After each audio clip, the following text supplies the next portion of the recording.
Let us pray that peace be now restored to the world,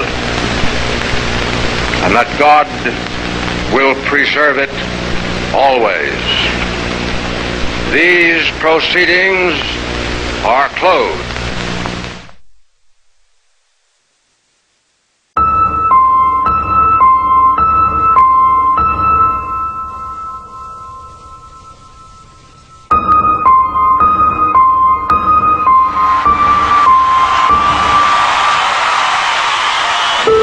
United Nations victory has been won. The war is over.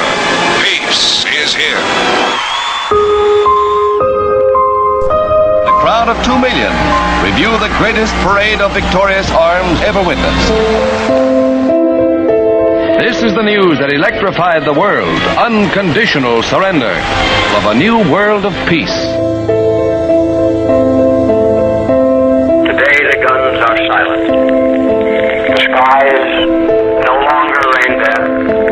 The entire world lies quietly in peace.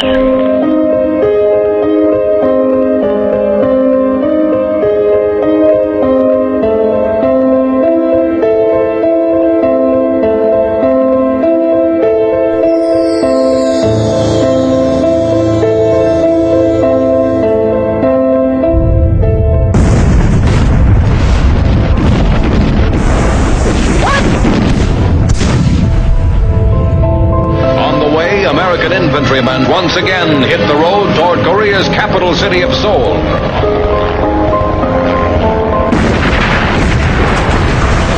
Marines were ordered into the Dominican Republic. As a rebel, meanwhile, the U.S. Marines have also taken center stage in South Vietnam. This is what the war in Vietnam is all about. First wave of Marines landed at Grenada. In total, some 1,200 U.S. Marines would land at Grenada for several days. The Libyans were terrified during last night's heavy bombing raid. Breaking story, President Bush's decision to neutralize Panama's General Manuel Noriega. The dark flames reign of terror is over. Of the war in Iraq. Since World War II, we have seen a dramatic escalation in United States military actions around the globe, ranging from missile strikes and rapid troop deployments to all-out wars and occupations. The reasons for these military interventions have varied, each involving complex geopolitical interests in different parts of the world at different times in U.S. history. But the public face of these wars has not reflected this complexity.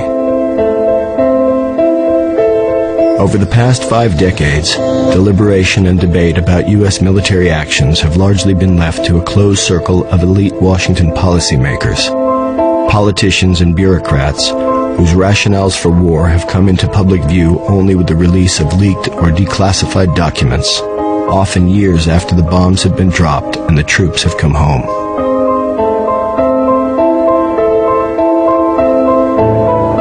In real time, officials have explained and justified these military operations to the American people by withholding crucial information about the actual reasons and potential costs of military action, again and again choosing to present an easier version of war's reality, a steady and remarkably consistent storyline designed not to inform, but to generate and maintain support and enthusiasm for war.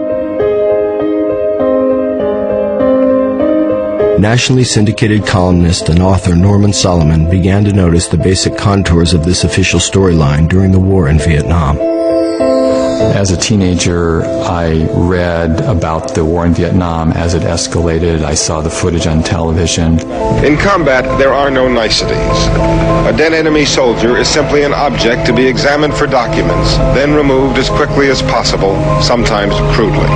People that I knew began to go to Vietnam in uniform of the U.S. military.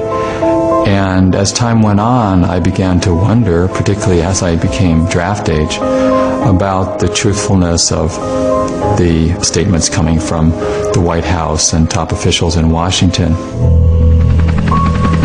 We fight for the principle of self-determination, that the people of South Vietnam should be able to choose their own course, choose it in free election, without violence, without terror, and without fear.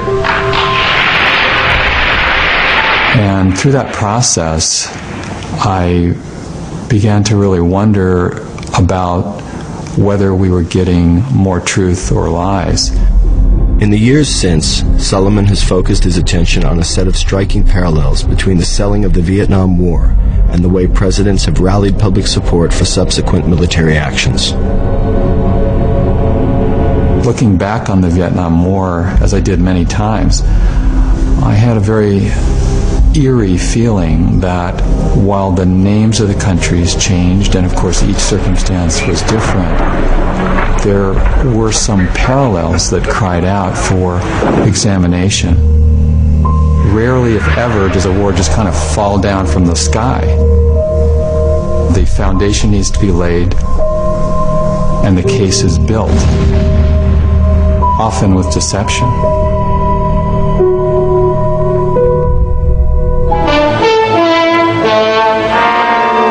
In the background was the growing struggle between two great powers to shape the post-war world. Already an iron curtain had dropped around Poland, Hungary, Yugoslavia, Bulgaria. It can't happen here? Well, this is what it looks like if it should.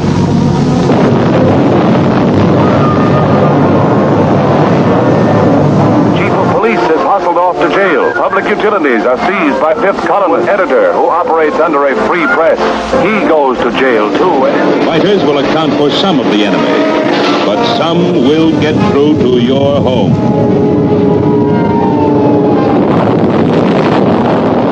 The use of propaganda to arouse public support for war is not new. Leaders throughout history have turned to propaganda to transform populations understandably wary of the costs of war into war's most ardent supporters, invoking images of nationalism and channeling fear and anger toward perceived enemies and threats. And in the United States since World War II, government attempts to win public support for military actions have followed a similar pattern. That we are living in an era marked by the growth of socialism, its basic godless philosophy. Lying, dirty, its goal of world conquest. shrewd, godless, Its insidious tactics. murderous, determined. And its cunning strategy. It's an international criminal conspiracy. It's the same sort of message that's utilized today, and often identical techniques. States like these and their terrorist allies constitute an axis of evil, arming to threaten the peace of the world. These are barbaric people, servants of evil, the cult of evil. A monumental struggle of good versus evil. But good will prevail. Whether it's the Soviet Union or Al-Qaeda, from yellow, it provides a way to legitimize U.S. plans for war. On high alert from You have the comparisons between the enemy leader and Hitler. President Bush called Saddam Hussein a little Hitler again today. We're dealing with Hitler revisited. Bin Laden and his terrorist allies have made their intentions as clear as Lenin and Hitler before them. We don't get information that would help us put the images in perspective. This mad dog of the Middle East, I find he's not only a barbarian, but he's flaky. The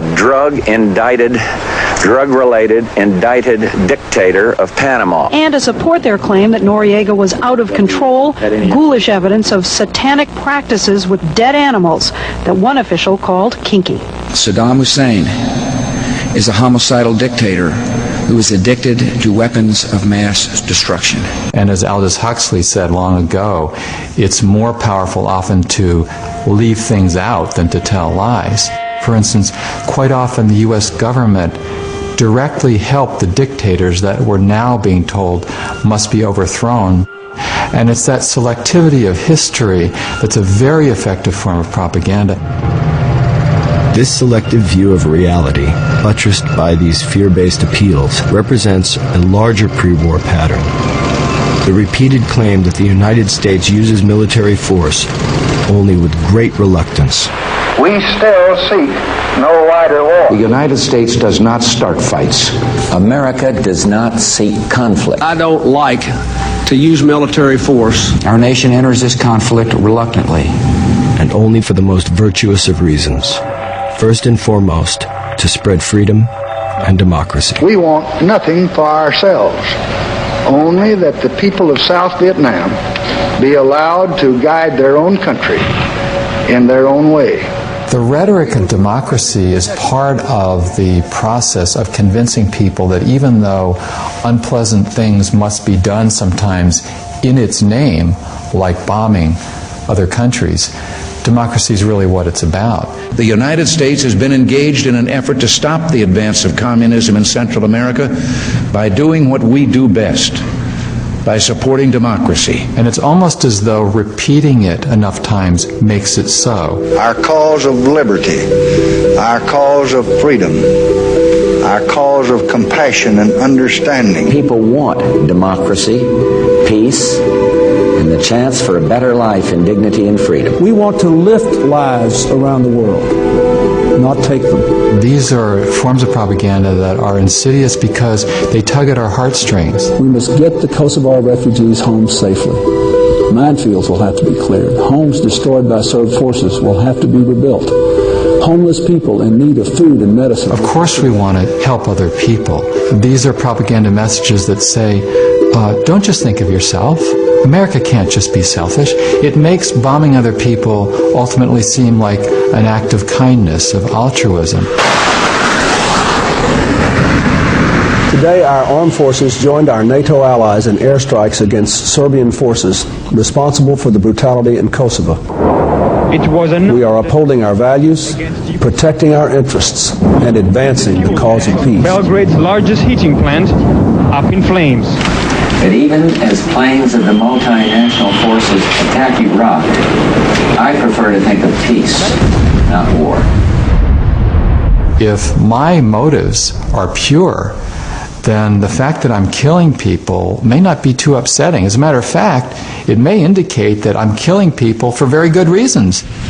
America will stand with the allies of freedom to support democratic movements in the Middle East and beyond, with the ultimate goal of ending tyranny in our world.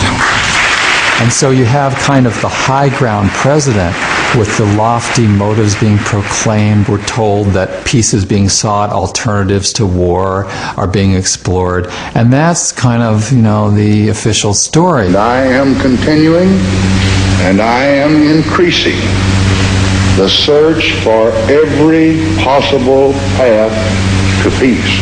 Whether we're talking about President Johnson or President Nixon or the president today, you have one chief executive after another in the White House saying how much they love peace and hate war. We maintain our strength in order to deter and defend against aggression, to preserve freedom and peace.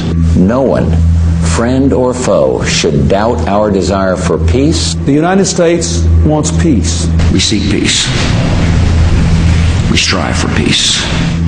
Every president of the last half century has gone out of his way to say that he wanted peace and wanted to avoid war. I pledged in my campaign for the presidency to end the war in a way that we could win the peace. Even while ordering military action.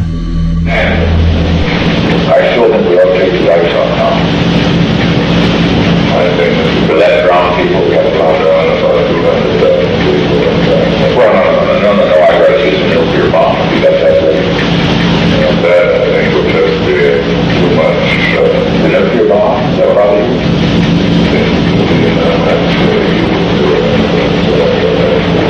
I just want you to think big, Henry, for Christ's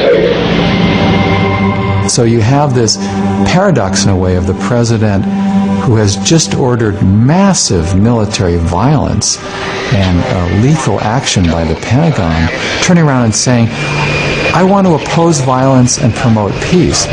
I respect your idealism. I share your concern for peace.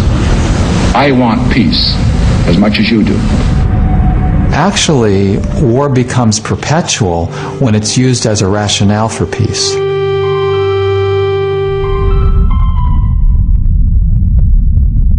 We cannot wait for the final proof, the smoking gun that could come in the form of a mushroom cloud.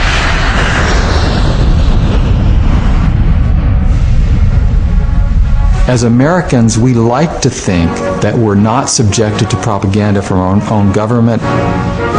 certainly that we're not subjected to propaganda that's trying to drag the country into war, as in the case of setting the stage for the invasion of Iraq. Saddam Hussein recently sought significant quantities of uranium from Africa. There is no doubt that Saddam Hussein now has weapons of mass destruction. Weapons of mass destruction. Botulinum, VX, sarin, nerve agent. Iraq and Al-Qaeda. Iraq and Al-Qaeda. Terrorism, cyber attacks, Nuclear program. biological weapons, cruise missiles, ballistic missiles. Chemical and biological weapons. Iraq has weapons of mass destruction. President Bush has said Iraq has weapons of mass destruction. Tony Blair has said Iraq has weapons of mass destruction. Donald Rumsfeld has said Iraq has weapons of mass destruction. Richard Butler has said they do. The United Nations has said they do. The experts have said they do. Iraq says they don't. You can choose who you want to believe. The war propaganda function in the United States is finely tuned, it's sophisticated, and most of all, it blends into the media terrain. The White House says it can prove that Saddam Hussein does have weapons of mass destruction, claiming it has solid evidence. The White House insisted again today it does have solid evidence that Saddam Hussein is hiding an arsenal of prohibited weapons. It's necessary to provide a drumbeat media echo effect. They might fight dirty, using weapons of mass destruction, chemical, biological, or radioactive. There are ties between Saddam Hussein and Al-Qaeda. Anthrax, smallpox, Dirty bomb. Iraq Al-Qaeda connections. Saddam Hussein and Al-Qaeda share the same goal. They want to see, both of them want to see Americans dead. And I was very struck by the acceptance, the tone of most of the media coverage as the sabers were rattled, as the invasion of Iraq gradually went from possible to probable to almost certain. The president essentially giving Saddam 48 hours to get out of Dodge. War now seems all but inevitable. Short of a bullet to the back of his head or he leaves the country, war is inexorable. Well, I think that's exactly right. War is inevitable, and it is approaching inexorably. Is war with Iraq inevitable right now? I think it's 95% inevitable. You, at this point, right now, tonight, don't see any other option but war. Do you? I'm asking you, Ambassador. No, I agree. I don't think there's a viable option for the administration at this point. We're way too far out front in this. Send us over there, guys. Let's get on with it. Let's get it over with. Showdown Iraq. If America goes to war, turn to MSNBC and the experts. And in many ways, the U.S. news media were equal partners with the officials in Washington and on Capitol Hill in setting the agenda for war. We'll take you there. MSN. And although it's called the liberal media, one has a great deal of difficulty finding an example of major media outlets in their reporting challenging the way in which the agenda setting for war is well underway. And when that reporting is so much a hostage of official sources, that's when you have a problem. U.S. officials tell CNN. Bush officials says that analysts say. Pentagon officials tell us. According to U.S. intelligence, often we're encouraged to believe that officials are the ones who make news. U.S. officials say that U.S. officials here say it means officials here at the White House tell us. They are the ones who should be consulted to understand the situation. I just pulled these two things out. I've laundered them so you can't really tell what I'm talking about because I don't want the Iraqis to know what I'm talking about. But trust me. If history's any guide, the opposite is the case. The officials blow smoke and cloud reality rather than clarify. We will, in fact, be greeted as liberators. The notion that it will take several 100,000 U.S. troops to provide stability in post-Saddam Iraq are wildly off the mark. So the money's going to come from Iraqi oil revenue, as everyone has said. They think it's going to be something like $2 billion this year. They think it might be something like 15, 12 next year. A country that can really finance its own reconstruction and relatively soon. National Security Advisors Ken Edelman and Richard Pearl, early advocates of the war, said the war would be a cakewalk. The sources that have deceived us so constantly don't deserve our trust. And to the extent that we give them our trust, we set ourselves up to be scammed again and again. There are reports that there is no evidence of a direct link between Baghdad and some of these terrorist organizations. There are known knowns. There are things we know.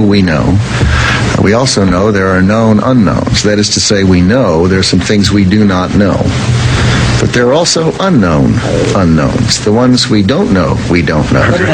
Excuse me, but is this an unknown unknown? I'm not. Several unknowns, and I'm just wondering. I'm not going to say which it is. Mr. Secretary, I'm right here. I'm right here.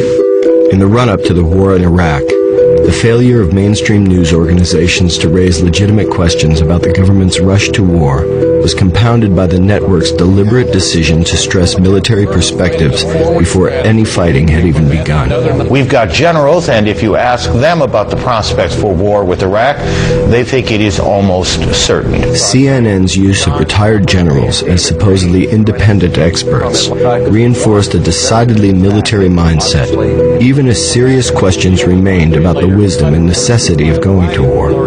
Often journalists blame the government for the failure of the journalists themselves to do independent reporting. But nobody forced the major networks like CNN to do so much commentary from retired generals and admirals and all the rest of it. You had a top CNN official named Eason Jordan going on the air of his network and boasting that he had visited the Pentagon with a list of possible military commentators, and he asked officials at the Defense Department whether that was a good list of people to hire. Well, I think it's important to have experts explain the war and to describe the military hardware, describe the tactics, talk about the strategy behind the conflict.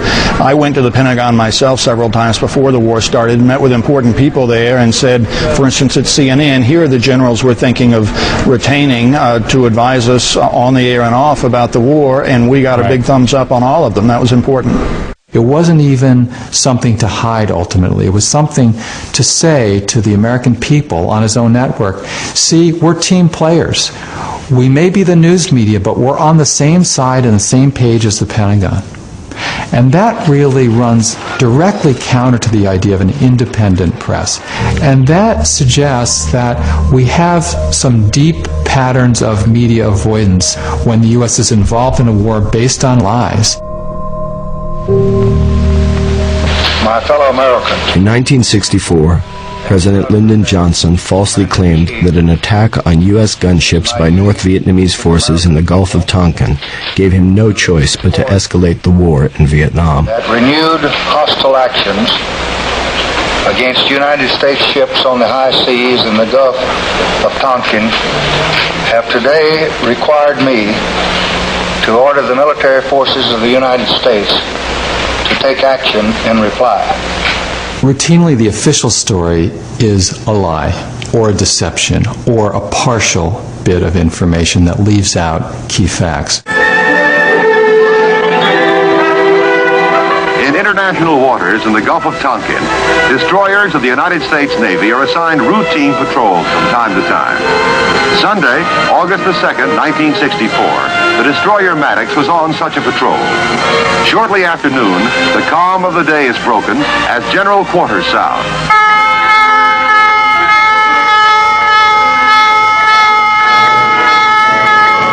In a deliberate and unprovoked action, 3 North Vietnam PT boats unleash a torpedo attack against the Maddox. The official story about the Gulf of Tonkin was a lie. The destroyer was carrying out a mission of patrol in those waters, in international waters. When it was attacked, but it quickly became accepted as the absolute truth by the news media. And because of the press's refusal to challenge that story, it was much easier for Congress to quickly pass the Gulf of Tonkin resolution, which was pivotal because it opened the floodgates to the Vietnam War.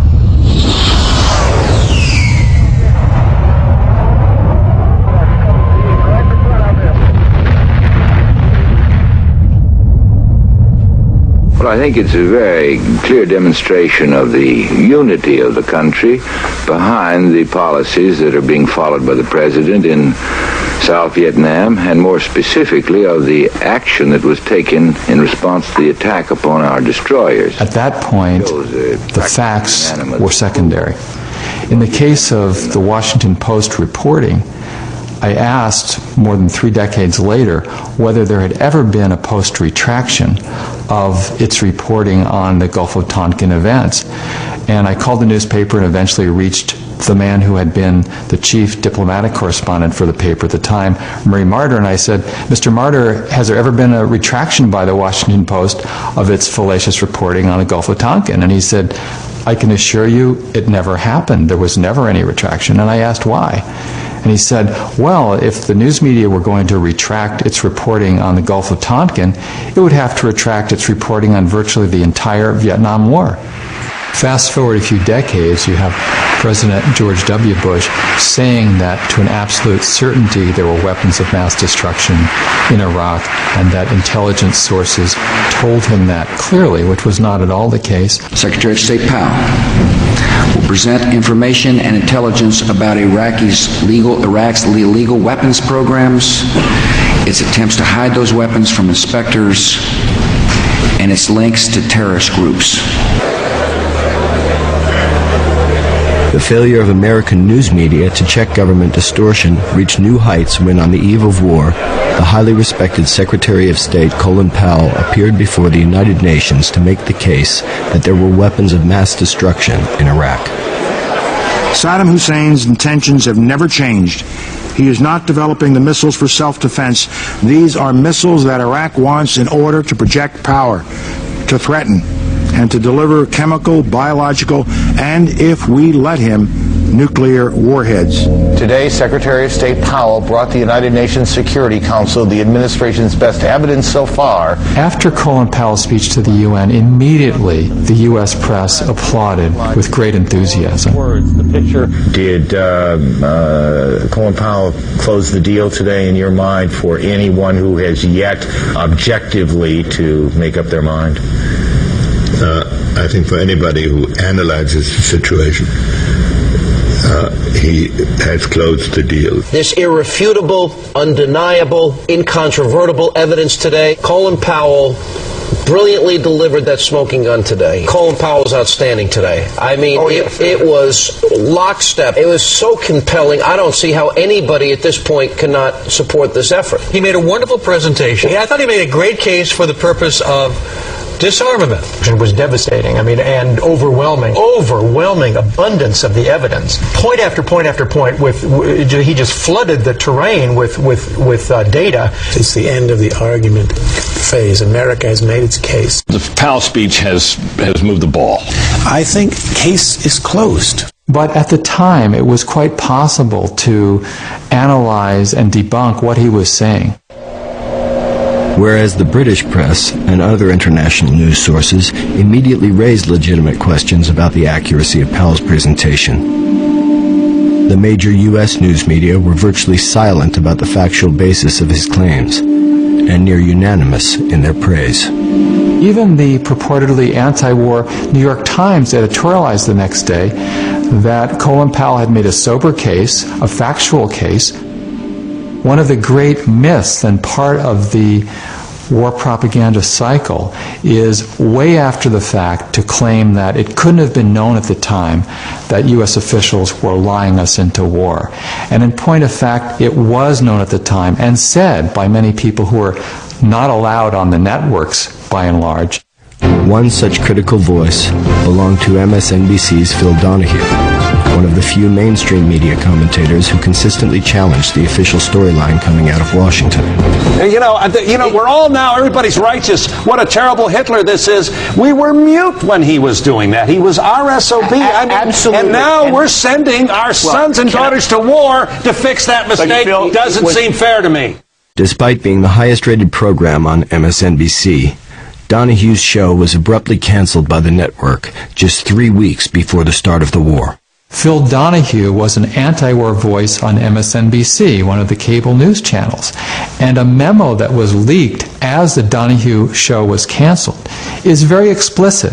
It said, we don't want this to be a face of NBC as the United States goes into war.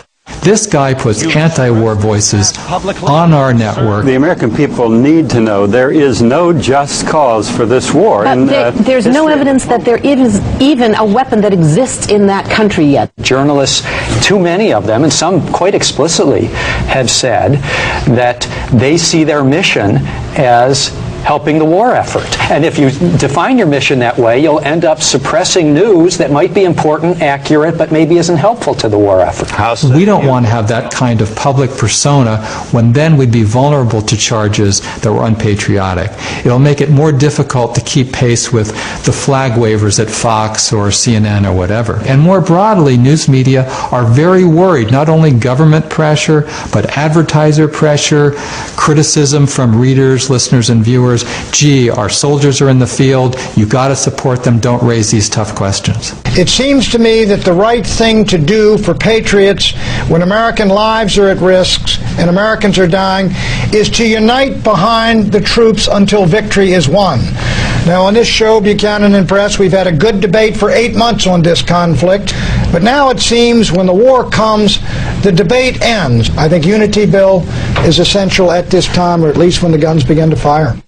It's a very effective tactic, at least in the short run, to a large extent, to say, look, you've got to support the troops. You're killing the troops! And that's an effort to conflate supporting the troops with supporting the president's policies. Once the war against Saddam begins, we expect every American to support our military, and if they can't do that, to shut up. In addition to Phil Donahue, many other journalists have been silenced for crossing the mythical line known as objectivity. Today, NBC News fired journalist Peter Arnett this morning for participating in an interview on Iraqi state-controlled television.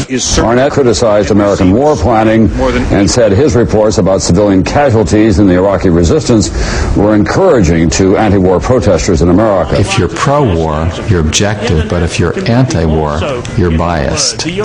And often a news anchor will get no flack at all for making statements that are supportive of a war and wouldn't dream of making a statement that's against a war. I must say I was trying to think of something that would be appropriate to say on an occasion like this, and as is often the case, the best you can come up with is something that Shakespeare wrote for Henry V, wreak havoc and unleash the dogs of war. And that is a tip-off to just how skewed the media terrain is. We should keep in mind that CNN, which many believe to be a liberal network, had a memo from their top news executive, Walter Isaacson, in the fall of 2001, as the missiles were falling in Afghanistan, telling the anchors and the reporters, you need to remind people, anytime you show images on the screen of the people who were dying in Afghanistan, you've got to remind the American viewers that it's in the context of what happened on 9/11, as though people could forget 9/11. Where we talked to several people who told us that various friends and relatives had died in the bombing there, in that collateral damage. Nick Robertson, CNN, Kandahar, Afghanistan. And we would just remind you, as we always do now with these reports from inside the Taliban-controlled Afghanistan, that you're seeing only one side of the story, that these U.S. military actions that Nick Robertson was talking about are in response to a terrorist attack that killed 5,000 and more innocent people inside the United States. Kandahar, and we juxtapose what we're hearing from the Taliban with a live picture of the cleanup that continues in Lower Manhattan, Ground Zero, again, a 24-hour operation that has not ebbed. 5,000 killed that day, back on Tuesday, September 11th, their biggest crime, as civilians going to work that day. And yet, we know statistically, the best estimates tell us, that more civilians were killed by that bombing in Afghanistan than those who died in the Twin Towers in New York. And the moral objections that could be raised to slaughtering civilians in the name of retaliation against 9/11, those objections were muted by the phrase war on terror, by the way in which it was used by the White House and Congress, and also by the news media. Free flows of information have been further blocked by a more general atmosphere of contempt for anti-war voices. Among them are a group called Code Pink, which is headed by Medea Benjamin, who's a terrorist sympathizer, dictator-worshipping propagandist. The far-left element in America is a destructive force that must be confronted. Some Americans, sadly, not interested in victory, and yet they want us to believe that their behavior is patriotic. Well, it's not. What? To call the president stupid, he doesn't know much about anything, that's just great. Go with Danny Glover and Susan Sarandon. You fit in perfect. In any way to be defending a torturer, a killer, a dictator who used chemical weapons against his own people is pretty remarkable.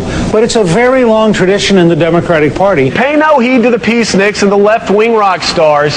They've had their 15 minutes of fame. These people are essentially useless. They are reflexively opposed to war. It's a principled position, but it's the wrong position, and you can't take them seriously as a strategic voice. Billions and billions of useless people out there. If you want to have democracy, you've got to have the free flow of information through the body politic. You can't have these blockages. You can't have the manipulation.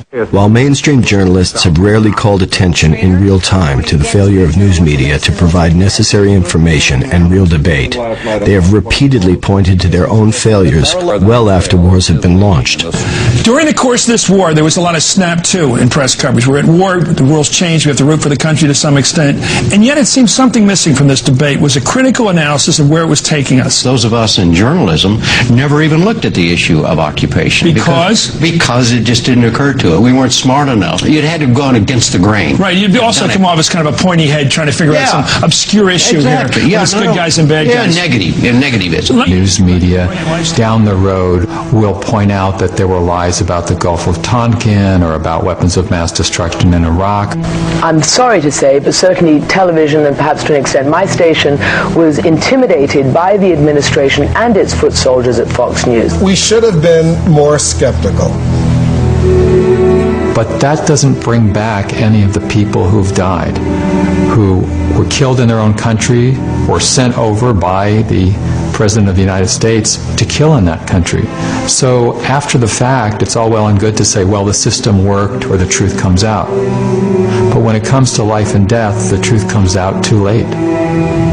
My fellow citizens, at this hour, American and coalition forces are in the early stages of military operations to disarm Iraq, to free its people, and to defend the world from grave danger.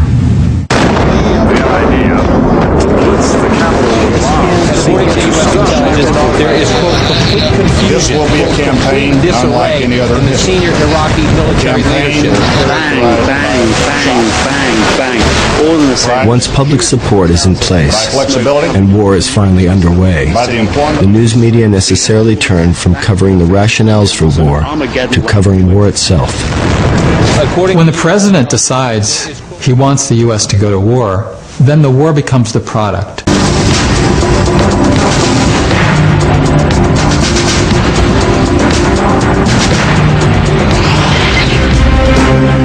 Particularly in the early stages, news coverage of war is much more like PR about war.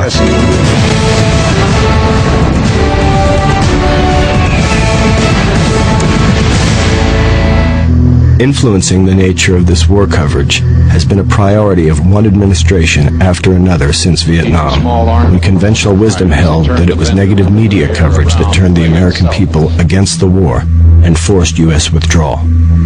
Since that time, and beginning with new urgency during the 1991 Gulf War, the Pentagon has worked with increasing sophistication to shape media coverage of war. As then Defense Secretary Dick Cheney noted about the importance of public perceptions during the first Iraq War, frankly, I looked on it as a problem to be managed. The information function was extraordinarily important. I did not have a lot of confidence that I could leave it to the press. So for the invasion of Grenada and invasion of Panama in 83 and 89, then the Gulf War in early 1991, it was like a produced TV show, and the main producers were at the Pentagon. They decided, in the case of the Gulf War, exactly what footage would be made available to the TV stations. They did nonstop briefings utilizing the increasing importance of cable television. They named it Operation Desert Storm. Breaking news of what's now officially called Operation Desert Storm. Good evening. Operation Desert Storm rages on. All that sort of stuff was very calculated, so you could look at that as an era of media war manipulation from the standpoint of the U.S. government. Then you had a different era. You had the invasion of Iraq in 2003. Scores of American reporters have now joined U.S. military units in Kuwait as part of the Pentagon's effort to make any war with Iraq what the Pentagon calls a media-friendly campaign. Another part of that effort is on display at the U.S. Military Command Center in Qatar. a Hollywood set designer was brought in to create a $200,000 backdrop for official war briefings. And tied in with that is the worship of Pentagon technology. I've fallen almost in love with the F-18 Super Hornet because it's quite a versatile plane. I got to tell you, my favorite aircraft, the A-10 Warthog. I love the Warthogs. This morning around 4 a.m. local time, the first three took off, and when you're 300 feet away from them, when they do it, you hear it in your shoes and feel it in your gut. The Pentagon's influence on war coverage has also been evident in the news media's tendency to focus on the technical sophistication of the latest weaponry. Should they have used more? Should they, use a Moab, the mother of all bombs, and a few daisy cutters, and, let's not just stop at a couple of cruise missiles. The newest, biggest, baddest U.S. bomb. We'll pound them with 2,000-pound bombs and then go in. 2,000-pound bombs in urban areas? Oh, sure. The plane I'm holding in my hand here, the F-117 stealth fighter, was used in these attacks significantly. How do you steer this thing? You have a stick, is that right? Sure. We have both of us have matching center stick with left throttles. You can do Every war, we have U.S. news media that have praised the latest in the state-of-the-art killing technology from the present moment to the war in Vietnam. B-57s, the British call them Canberra jets. We're using them very effectively here in this war in Vietnam to dive bomb the Viet Cong in these jungles beyond Da Nang here. Colonel, what's our mission we're about to embark on? Well, our mission today, sir, is to report down to the site of the ambush 70 miles south of here and attempt to kill the VC. The Colonel has just advised me that is our target area right over there. 1, 2, 3, 4, we dropped the bomb, but now it's a tremendous G-load as we pull out of the dive. Oh, I know something of what those astronauts must go through. Well, Colonel, it's a great way to go to war. Yes, sir. And there's a kind of idolatry there. Some might see it as worship of the gods of metal. That's the JDAM. It is a 2,000-pound bomb that is deadly accurate, and that is the thing that is allowed us in Afghanistan and will allow us in this next conflict to be terribly accurate, terribly precise, and terribly destructive. Amazing. In fact, even as U.S. military technology has become increasingly sophisticated with the development of so-called smart bombs and other forms of precision-guided weaponry, civilian casualties now greatly outnumber military deaths, a grim toll that has steadily increased since World War I.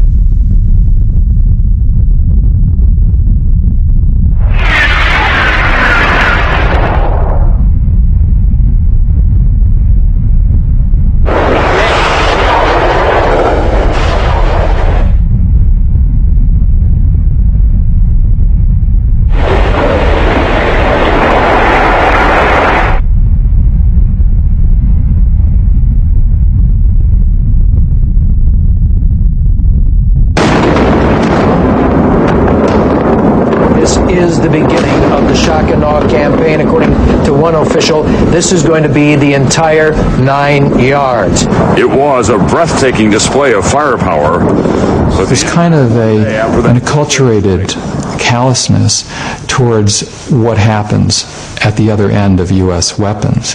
Behind the flight deck, the weapons officer, who goes by the call sign Oasis, will never see the ground or the target for that matter.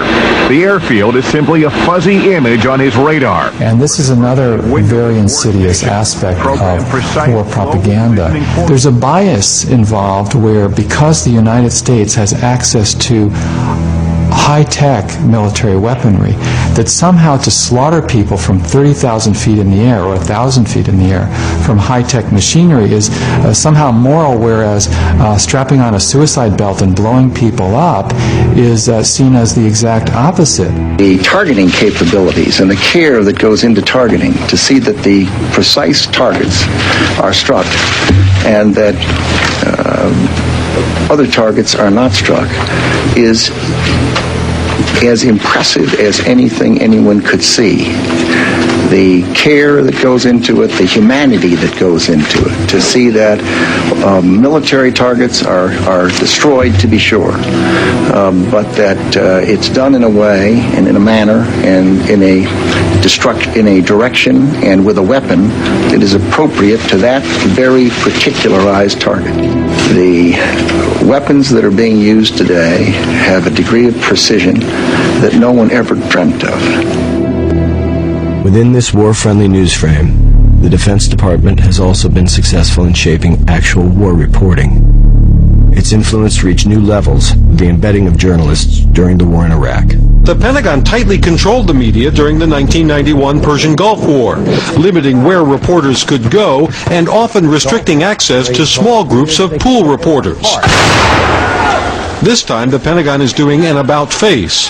After running more than 230 journalists through media boot camps, the Pentagon is inviting more than 500 media representatives to accompany U.S. combat units to war. Despite being widely praised as a new form of realism in war coverage, the strategy of embedding reporters has raised new questions about the ability of war reporters to convey balanced information to the American people. U.S. Army 7th Cavalry. Rather than being kept far away, they were embraced and smothered and participated in the process of being smothered. They were brought along, hundreds and hundreds of them, with the Marines, with the Navy, with the Army. They became, in a sense, part of the invading apparatus. You didn't have embedded reporters with people who were being bombed. You only had embedded reporters with the bombers. Last night, a tremendous light show here, just a tremendous light show as we were watching. And it was through the eyes of the invaders that so much of the reporting was done. It was a gradual process of getting to know and trust each other, and for them, trusting me was knowing I would not blow their objective and get us all shelled with artillery. People who were correspondents for the major U.S. TV networks would express in no uncertain terms that they had been bonding very closely with the U.S. soldiers. We have a number of correspondents in bed with our troops across the region. Some very deeply embedded in a personal way with the Marine that he's traveling with. But he does remind. And you had correspondents saying that, I would do virtually anything for them, they would do anything for me. There's all this camaraderie. We had guys around us with guns, and they were intent on keeping us alive because they said, you guys are making us stars back home, so we need to protect you. That's very nice, except it has nothing to do with independent journalism, which we never need more than in times of war. It was a very shrewd effort by the Pentagon to say, you want access? Here's plenty of access. I doubt that in a conflict of this type there's ever been the degree of free press coverage as you are witnessing in this instance. And the embedding process was actually a new wrinkle in an old game, which was and is propaganda for war. Praise for the embedding process as a step forward in balanced war reporting has often evoked comparisons to media coverage of the Vietnam War. A myth has kind of grown up after the Vietnam War that their reporting was very tough, that Americans saw on their television sets the brutality of the war as it unfolded.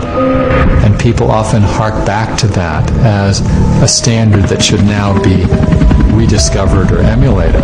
This is what the war in Vietnam is all about. Yes, there was exceptional reporting, but it was the exception. And so you had the Zippo lighters being used by the GIs burning down the huts of a village that Morley Safer on CBS reported. Well, people mentioned that actually because it was unusual. And in point of fact, very little about the tremendous violence in that war was conveyed through the television set, especially when the U.S. government is responsible for the human suffering. That is, in a way, the most taboo, to show in detail, in graphic human detail, what's involved when bombs, missiles, mortars, paid for by U.S. taxpayers, do what they're designed to do, which is to kill and to maim.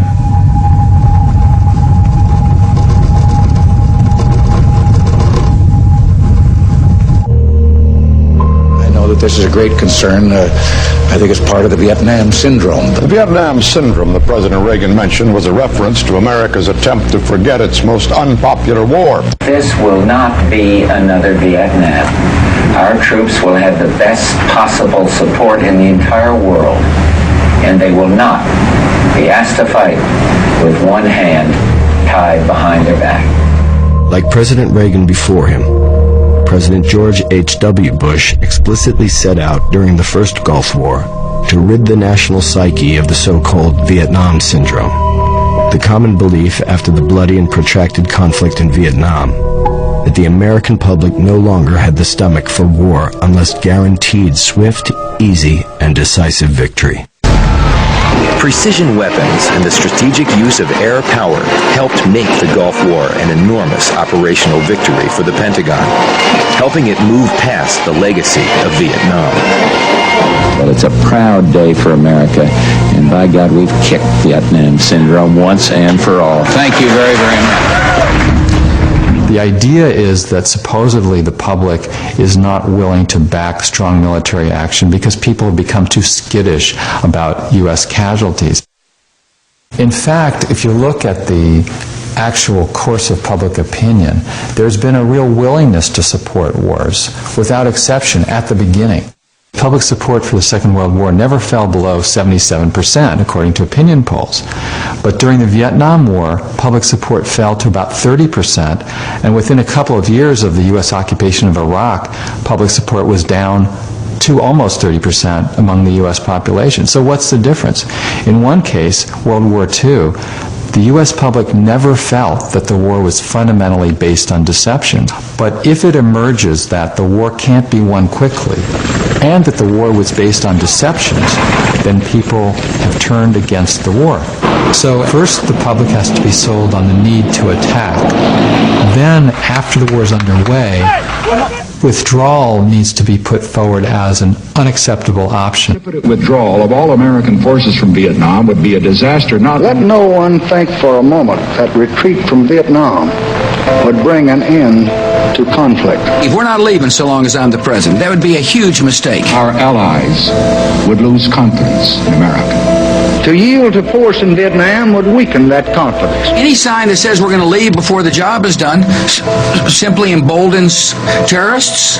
A retreat from the United States from Vietnam would be a communist victory, a victory of massive proportions, and would lead to World War III. If this little nation goes down the drain and can't maintain her independence, ask yourself what's going to happen to all the other little nations. It would not bring peace. It would bring more war.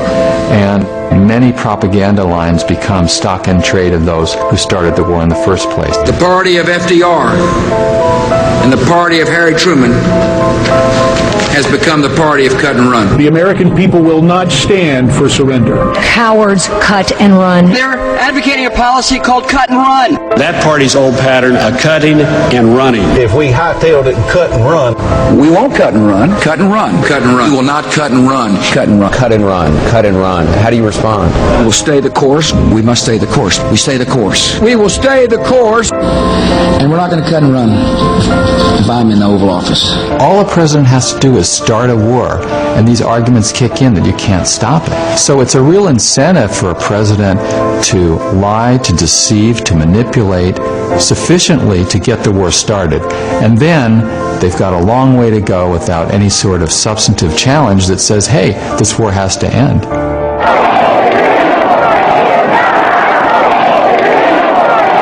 Then, appealing for public support for his peace policy, Mr. Nixon said the enemy cannot defeat or humiliate the United States. Only Americans, he said, can do that. The peacemakers are out there on the field. The soldier and the statesman need and welcome the sincere and the responsible assistance of concerned Americans. But they need reason much more than they need emotion.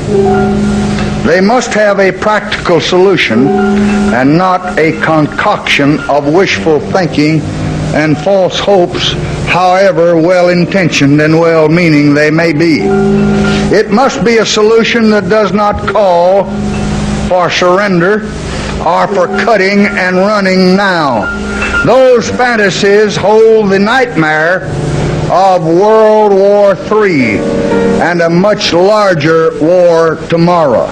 During the Vietnam War, public opinion polls were showing, after a few years, into the early 1970s, that a majority of Americans felt the war was wrong, even immoral, and yet the war continued because the momentum was there. Vice President Agnew's target for tonight, as he put it, was the professional pessimist. Most of those, the Vice President explained at a rally for California Republicans, are Democrats. And it was all the kind of rhetoric Republican crowds have been enjoying on this tour. In the United States today, we have more than our share of the nattering nabobs of negativism. The same has been the case in terms of the occupation of Iraq. The President and I cannot prevent certain politicians from losing their memory or their backbone, but we're not going to sit by and let them rewrite history. And that's an insidious process, because often those who oppose a war are simply discounted. Congressman John Murtha, the first Vietnam vet to serve in Congress, a man awarded a Bronze Star and 2 Purple Hearts, choking back tears as he talked about his change of heart. It's time to bring them home. They've done everything they can do. The military's done everything it do. This war has been so mishandled from the very start. Not only was the intelligence bad, the way they disbanded the troops, there's all kinds of mistakes have been made. They don't deserve to continue to suffer. They're the targets. As an original supporter of the war and somebody known as a hawk, pro-military inside the Congress, John Murtha, despite his credentials, he was not taken terribly seriously. This guy is long past the day when he had anything but the foggiest awareness of what the heck is going on in the world. And that soundbite is naivete writ large. And the man is an absolute fountain of such talk. His recommendations to pull out U.S. troops discounted by pundits. Pennsylvania Congressman John Murtha once again sounding like the Grim Reaper when it comes to the war on terror. Murtha's running a psyop against his own people and against his own military. No, Alan, wait a minute. As a veteran, I consider it my duty to defend those who defend America against repeated public attacks by a politician who cares nothing more than political and personal gain than the welfare of our fellow Americans on the battlefield. And yet you looked at the polls and you found a large amount of Americans totally were in his corner on this. I go by Arlington Cemetery every day. And the vice president, he criticizes Democrats. Let me tell you, those gravestones don't say Democrat or Republican. They say American. And almost any analysis of public opinion data laid side by side with what news media are or are not advocating in terms of editorials will show that the media establishment is way behind the grassroots. In February of 1968, the Boston Globe did a survey of 39 different major U.S. daily newspapers. The Globe could not find a single paper that had editorialized for withdrawal of U.S. troops from Vietnam.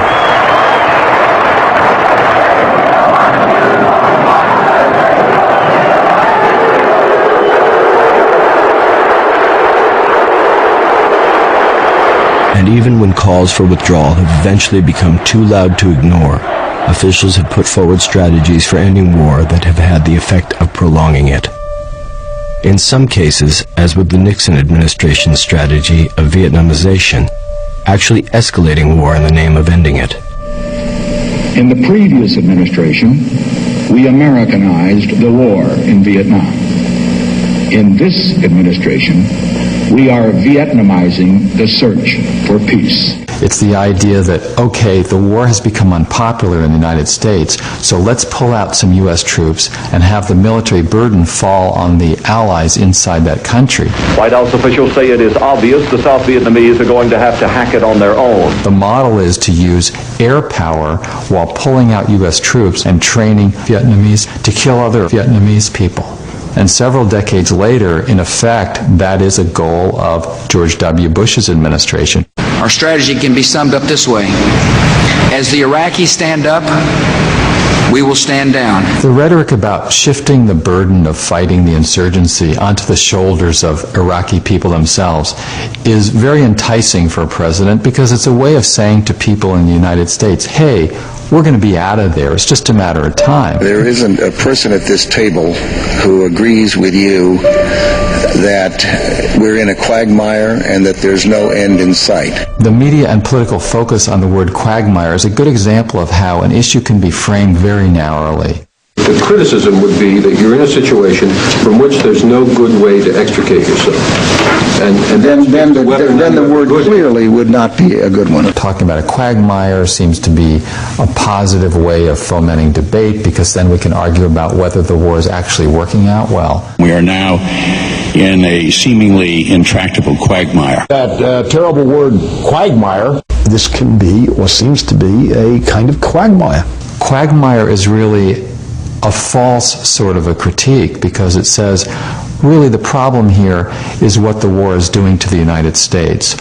Are we able to win? Are we winning in Iraq? Do you want the United States to win in Iraq? I can't tell who's winning and who's losing. Do you believe that we are currently winning in Iraq? We are not winning, but we are not losing. We are losing. We're winning. You're winning this war? I couldn't tell you. And a big problem with media focus is that it sees the war through the eyes of the Americans, through the eyes of the occupiers, rather than those who are bearing the brunt of the war in human terms. We have been too often disappointed by the optimism of the American leaders, both in Vietnam and Washington, to have faith any longer in the silver linings they find in the darkest clouds. In early 1968, Walter Cronkite told CBS viewers that the war couldn't be won. For it seems now more certain than ever that the bloody experience of Vietnam is to end in a stalemate. And that was instantly, and through time even more so, heralded as the tide has turned, as Lyndon Johnson is reputed to have said when he saw Cronkite give that report, I've lost middle America. And it was presented as not only a turning point quite often, but also a sort of a moral statement by the journalistic establishment. Well, I would say yes and no. There was an acknowledgement that the United States, contrary to official Washington claims, was not winning the war in Vietnam and could not win. But it was not a statement that the war was wrong. A problem there is that if the critique says this war is bad because it's not winnable, then the response is, oh yeah, we'll show you it can be winnable, or the next war will be winnable. Open the door! So that critique doesn't challenge the prerogatives of military expansion or aggression, if you will, or empire. And a deeper critique says, whether you can win or not, either way, empire enforced at the point not of a bayonet, but of the cruise missile, that's not acceptable.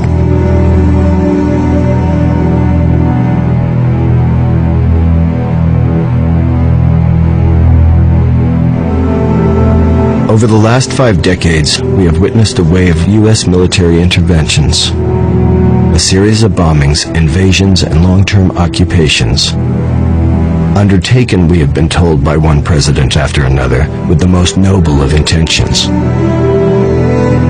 and paid for with the lives of young Americans and countless others around the world. What has occurred with one war after another is still with us.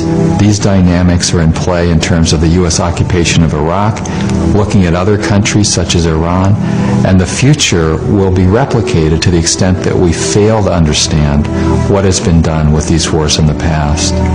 The news media have generally bought into and promoted the notion that it's up to the president to make foreign policy decisions. This smart guy in the Oval Office has access to all the information. He knows more than we do. He's the commander-in-chief.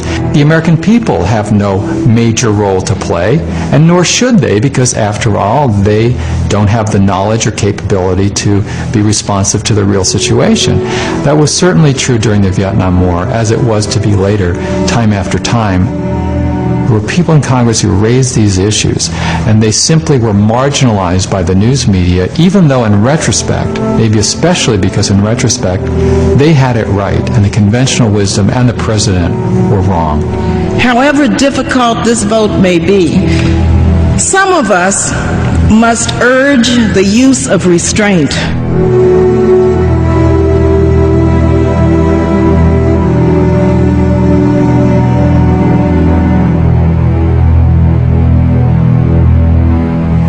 Our country is in a state of mourning.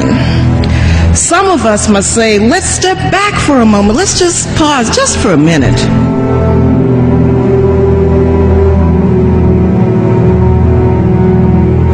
And think through the implications of our actions today so that this does not spiral out of control.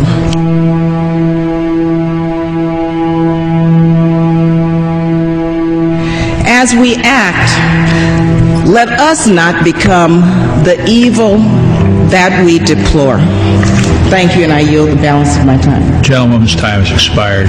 And this is a very common motif of history in the last several decades, where people who at the time were portrayed as loners, as mavericks, as outside of the mainstream of wisdom, turned out to understand the historical moment. We got to back our president. Since when do we have to back our president, or should we, when the president is proposing an unconstitutional act?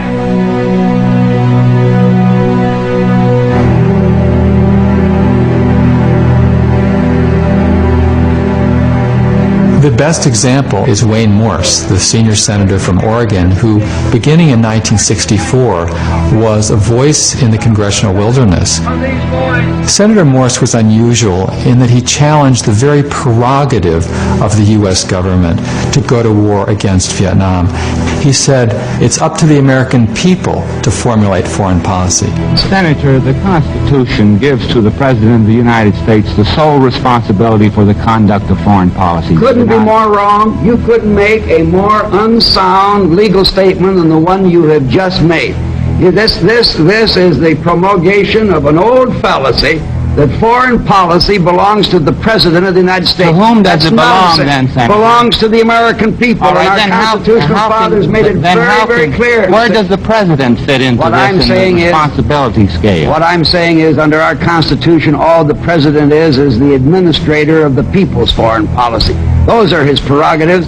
And I'm pleading that the American people be given the facts about foreign Senator, policy. that the American people cannot formulate and execute foreign policy? Why, you're a man of little faith in democracy if you make that kind of announcement. I have complete faith in the ability of the American people to follow the facts if you'll give them. It isn't and my a lack charge of against faith, my Senator. government is we're not giving the American people the facts. And that's the kind of faith in democracy that's not in fashion among the Washington press corps or the power elite in the nation's capital, but it's a good reading of the Constitution, and it's a good definition of democracy. Independent journalist I.F. Stone said that all governments lie and nothing they say should be believed. Now, Stone wasn't conflating all governments, and he wasn't saying that governments lie all the time, but he was saying that we should never trust that something said by a government is automatically true.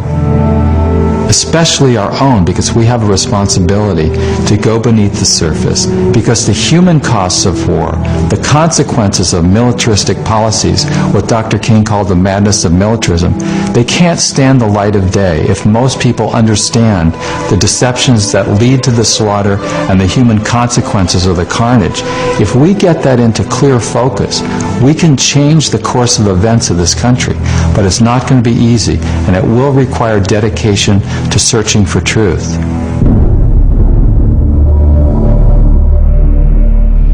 A time comes when silence is betrayal. That time has come for us, even when pressed by the demands of inner truth. Men do not easily assume the task of opposing their government's policy, especially in time of war. And I knew that I could never again raise my voice against the violence of the oppressed in the ghettos without having first spoken clearly to the greatest purveyor of violence in the world today, my own government.